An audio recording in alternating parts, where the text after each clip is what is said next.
Welcome back to the Caring Conversation studio, live from the Care Show in Birmingham, and our sponsor today is Cornerstone Care Solutions. So we have our next guest in the studio, Sabrina. Yeah. Yeah, lovely to meet you. So do you want to just tell us a bit about who you are and what you do? So I'm Sabrina Nash. I am the Managing Director of Fenwick Community Support. It is a supported living provider that's just been set up, going to go nationwide for adults with learning disabilities, autism, mental health. Perfect. So tell us a bit more about that, sort of your role within that organisation then. So I've been in social care for over 20 years. I've set up and turned around services. So I've kind of learned what works, what doesn't work, and I'm using all of that to shape this service. I also am a mother of 5 children, 3 of whom are neurodivergent, and I want to shape services that I'd be happy to put my own children in. So that's the kind of vision, passion that goes behind Fenwick. And so you sort of specialise in adults, children with learning disabilities? Adults with autism, predominantly behavioural challenges. Yeah. So PBS is strong with the staff teams being trauma-informed, PBS approach and active support. Yeah.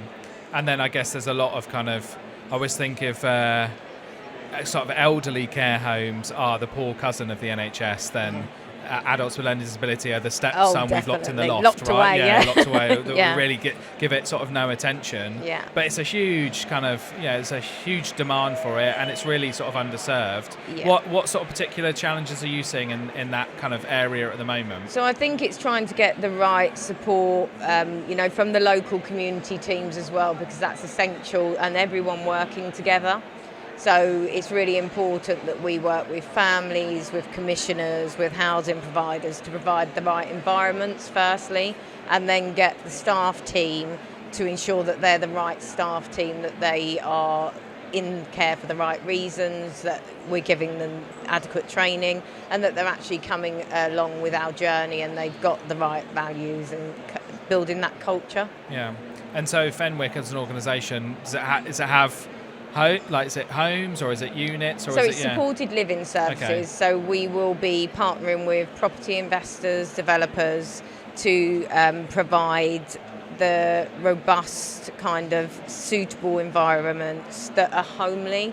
So they're not going to be like institutional looking. It's going to be fit for purpose, but like a homely feel, and they'll be part of the community. They'll have their own tenancies. Does it tend to be kind of like sort of small units, or is it like houses that converted? What do they tend to look like? So self-contained flats, or bungalows, kind of small settings with limited communal space. But there will be a communal space so that they can access it if they want to, so they can choose to do that, but they don't have to, so it's not forced upon them. And also they will choose their, furnishings and what colour their room's painted and things like that. So they'll have a choice in that. And in terms of, say, technology for Fenwick, what's hot in technology? Like what stuff's really making a difference on the ground for you guys? I still think it's amazing that there's organisations that don't use like digital rostering systems, for example. We will be using digital rostering, care planning, rotors, all of that kind of thing, but also assistive technology. So within the services, there will be that assistive technology, to monitor people from afar, so you're not being intrusive. My previous role, I was assistive technology lead, so I'm quite passionate about that, that if somebody doesn't want to be, say, disturbed every so often, you can do that by monitoring them remotely. Yeah. How does that stuff sort of work then? So, bed sensors, door sensors, you can see if somebody's in bed, whether they've had a fall, that kind of thing, without actually having to go into the room. And so the guest we had before is Amy Lewis from Just Checking, and that's part of what they do is sort of sense technology. And she was saying that a lot of organisations have nobody with tech in their job title, and it's really interesting to hear actually that like within your organisation, there's tech leads. I think because I'd done it previously, so the company that I set up about 8-9 years ago, that was very much part of it from the start. So there was an actual technology department for the care provider. So it was very much part of, we set up a service, we kitted it out with furniture, and then the assistive technology was part of that package.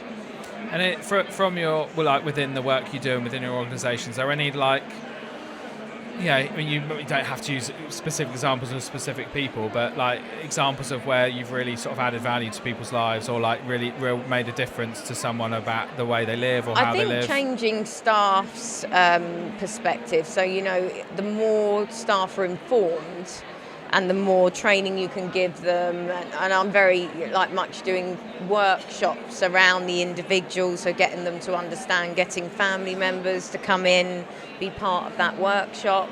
That really helps the staff to understand that person so they can better support them. An active support is really key, because you don't want to de-skill an individual, so you want to empower them to be able to do as much as they possibly can for themselves. And in terms of the technology, you said you've got some innovative things. Is anyone you want to shout out? Any so firms you work with? We're actually using Health Connect, so that's a platform that we'll be using that's going to be very useful for our services. It's a really innovative company, so I'm happy to shout out for them. Perfect, awesome. Yeah. So any other thoughts you want to share around kind of like what you do in care and like how? Well, for me, I think it's all about leading by example. You want to set up a team that's led by somebody that's actually willing to get their hands dirty themselves, and I want to be that person. Have an open, transparent culture where people feel confident and comfortable to come and talk to you, and they're happy to share their feelings, good and bad, and it's learning by that, making sure that you're learning along the way. And no one knows anything, everything, it's just learning as we go along. Perfect. I've got a final question for you. If you were a biscuit, what type of biscuit would you be? Rich tea. Any thought behind Plain it? and simple. Yeah. Blonde as well, you can do that. Yeah. No, dip it really quickly. Dip it quickly and get it out, yeah. Yeah. How do you feel about the biscuit crumbs in the bottom of your teacup? Oh, if you dip it quick and get it out, but say in worst case scenario, something distracts your attention in that moment and you lose half a biscuit, you're going to eat that at the end of the cup of tea?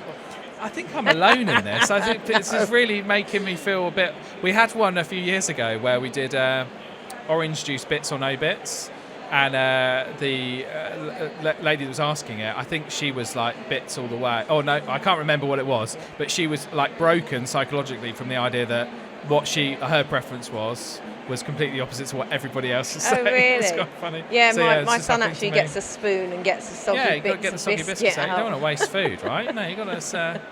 It's an interesting experience, but thank you very much for coming into the studio. Worries. It's been nice to meet you, and enjoy the rest of your day. Thank you very much. Thank you. We'll be back shortly.